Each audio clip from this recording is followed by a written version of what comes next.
Hello बच्चों, हम class third की एसएसटी का थर्ड चैप्टर रीड कर रहे थे। इससे पिछले वीडियो में हमने अर्थ के निकटतम पड़ोसी यानी कि अर्थ के अंतरिक्ष में निकटतम पड़ोसी सूर्य के बारे में पढ़ा। आज हम मून और स्टार्स के बारे में पढ़ेंगे। The moon is the closest neighbour of the earth. Moon यानी कि चंद्रमा पृथ्वी का सबसे निकटतम पड़ोसी है। It has no light of its own. इसकी खुद की रोशनी नहीं होती है। It appears to shine because it reflects the sunlight. यह आप सोचते होंगे कि अगर इसकी खुद की रोशनी नहीं होती तो चमकता कैसे है। तो ये हमें चमकता हुआ दिखाई देता है क्योंकि इसके ऊपर सनलाइट का प्रतिबिंबित पड़ता है, यानी रिफ्लेक्ट यानी प्रतिबिंबित पड़ता है। जैसे आप आईने में अपने खुद के रिफ्लेक्शन को देख सकते हैं, उसी प्रकार अर्थ पर किसका प्रकाश दिखाई देता है? सन का प्रकाश दिखाया जाता है। It is round but change its shape every day. चंद्रमा राउंड होता है परंतु ये रोज अपना शेप बदलता है। आप कभी देखते हो ना, कभी चंद्रमा बिल्कुल छोटा सा हो जाता है, कभी राउंड हो जाता है और कभी दिखता ही नहीं है। This is because only one part of the moon reflects sunlight that we can see from the earth. ऐसा इसलिए होता है क्योंकि चंद्रमा का केवल एक पार्ट ही सनलाइट के द्वारा रिफ्लेक्ट होता है और उसी पार्ट को हम देखते हैं। At new moon, the moon cannot be seen because the dark side is facing the earth. New moon, जब नया चांद निकलता है यानी कि जिस दिन चांद नहीं होता है, यानी कि अमावस्या के दिन चांद नहीं होता है, वो उस दिन डार्क मतलब चांद क्यों नहीं दिखाई देता है? क्योंकि जो हमारी अर्थ है वो चंद्रमा की कौन सी साइड फेस कर रही होती है, कौन सी साइड दिखती है चंद्रमा की? जो डार्क साइड होती है, यानी कि बिल्कुल जो काली साइड होती है, जहाँ पर सूर्य का जो प्रकाश है वो प्रतिबिंबित नहीं होता है, वो साइड हमें दिखती है। इसी कारण से जो अमावस्या के दिन जो रात होती है वो कैसी होती है? एकदम काली होती है। उस दिन चंद्रमा नहीं दिखाई देता। As the moon move around the sun we see more and more its sunlit part every day. जैसे ही मून अर्थ के चारों ओर घूमता है, मून क्या हुआ? अर्थ के चारों ओर घूमता है और हम उसी हिस्से को देख सकते हैं जहाँ पर सूर्य का प्रकाश पड़ा है, हम उसी हिस्से को हम देख सकते हैं।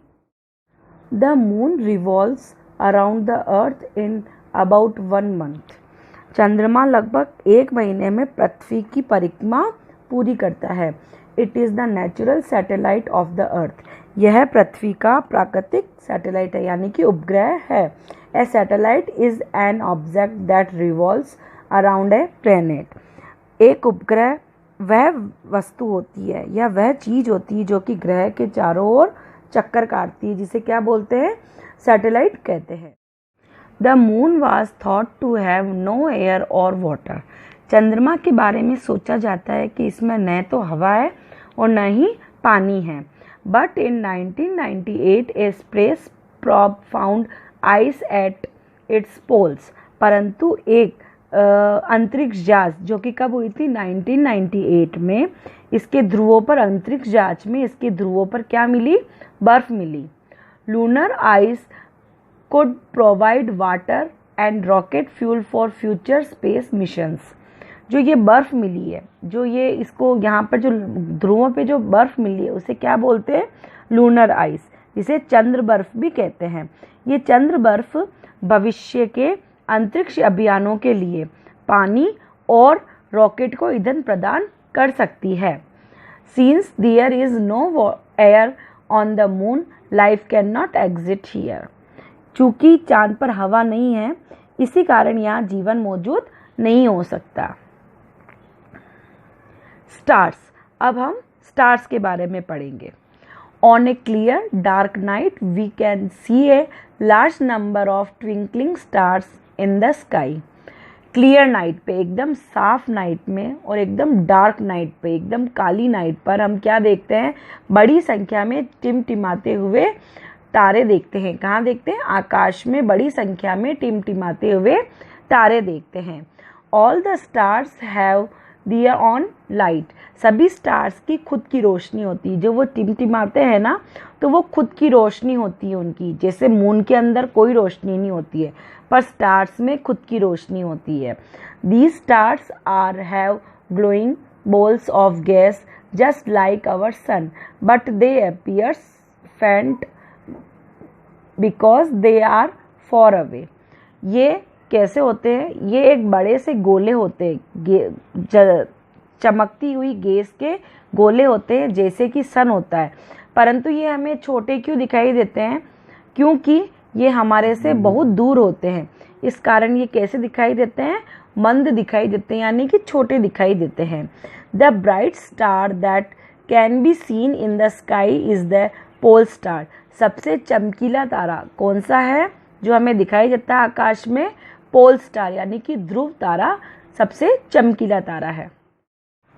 सम brighter stars form patterns that resemble animal और अदर थिंग्स, कुछ जो स्टार्स होते हैं, जो चमकीले सितारे होते हैं, वो एक पैटर्न बनाते हैं जो कि किसकी तरह दिखते हैं? एनिमल्स की तरह या कुछ चीज़ों की तरह दिखते हैं। People have been giving names to such as groups of stars for more than 2000 years, जो लोग हैं 2000 साल से अधिक वर्षों से भी पहले इन सितारों के समूह को नाम देते थे। Such groups of stars are known as constellations, तारों के ऐसे समूह को क्या बोलते हैं? नक्षत्र कहते हैं। There are 88 constellations and they cover the whole sky, हमारे पूरे आकाश में 88 नक्षत्र है और वो पूरे आकाश को कवर किए हुए हैं।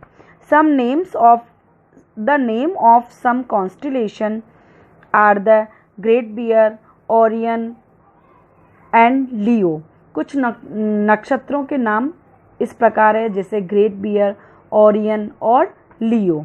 तो आज के इस वीडियो से हमारा 3rd चैप्टर कंप्लीट होता है।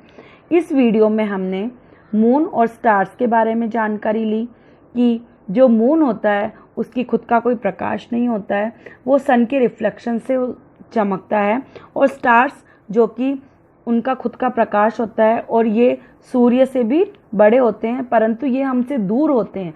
इस कारण ये कैसे दिखाई देते हैं? मंद दिखाई देते हैं।